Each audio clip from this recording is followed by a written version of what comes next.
അപ്പോൾ ഇന്നലെ ഞാൻ പറഞ്ഞ കല്യാണത്തിൻ്റെ വിശേഷങ്ങളൊക്കെ കണ്ടായത്. അപ്പം ഞാനും മക്കളും എല്ലാവരും കൂടെ രാവിലെ പോകണത് ബാക്കിയിരിക്കുന്നത് ഇളയ നാത്തൂൻ്റെ ഇളയ മോളാട്ടോ. അപ്പോൾ അവളെ ഇവിടെ കൊണ്ടാക്കിയിട്ട് പോയി. അങ്ങനെ അവളെയും കൊണ്ടാണ് ഞങ്ങൾ പോകുന്നത്. അപ്പോൾ ഞങ്ങളെല്ലാവരും നേരത്തെ ചെന്നു. 11 മണിയാകുമ്പോഴത്തേനും അവിടെ ചെന്നു. അപ്പോൾ ബ്രൈഡ് ഇങ്ങനെ ഇരിക്കുന്നു. ബ്രൈഡിൻ്റെ പിറക്കെയായിരുന്നു ഞങ്ങൾ ഇരുന്നത് കേട്ടോ. അത് കഴിഞ്ഞ് ചെക്കൻ വന്നു, നിക്കാഹൊക്കെ കഴിഞ്ഞു. അത് കഴിഞ്ഞ് കട്ടിങ് സെറമണിയൊക്കെ ഉണ്ടായിരുന്നു, പിന്നെ താലികെട്ടിലുണ്ടായിരുന്നു.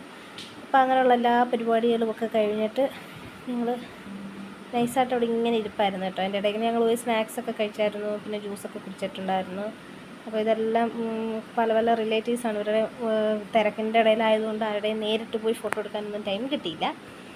അപ്പോൾ ചെക്കൻ പൈലറ്റാണ്, പെൺകുട്ടി അതായത് ബ്രൈഡ് എന്ന് പറയുന്നത് അഡ്വക്കേറ്റാണ്. ഇക്കാടെ കസിൻ്റെ മോളാണ് കേട്ടോ ഇത്.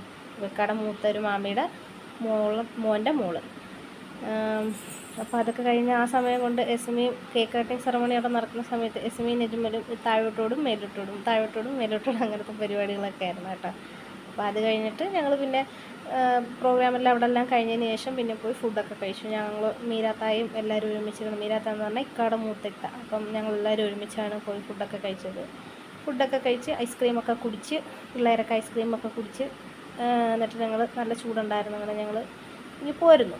അപ്പം ഈ വീഡിയോസൊക്കെ ഇഷ്ടപ്പെടുകയാണെങ്കിൽ തീർച്ചയായിട്ടും ഞങ്ങളെ സപ്പോർട്ട് ചെയ്തുകൊണ്ടേയിരിക്കുക. സബ്സ്ക്രൈബ് ചെയ്യാൻ മറക്കരുത്. ലൈക്ക് ചെയ്യാനും ഷെയർ ചെയ്യാനും കമൻറ്റ് ചെയ്യാനും ഒന്നും മറക്കരുത് കേട്ടോ.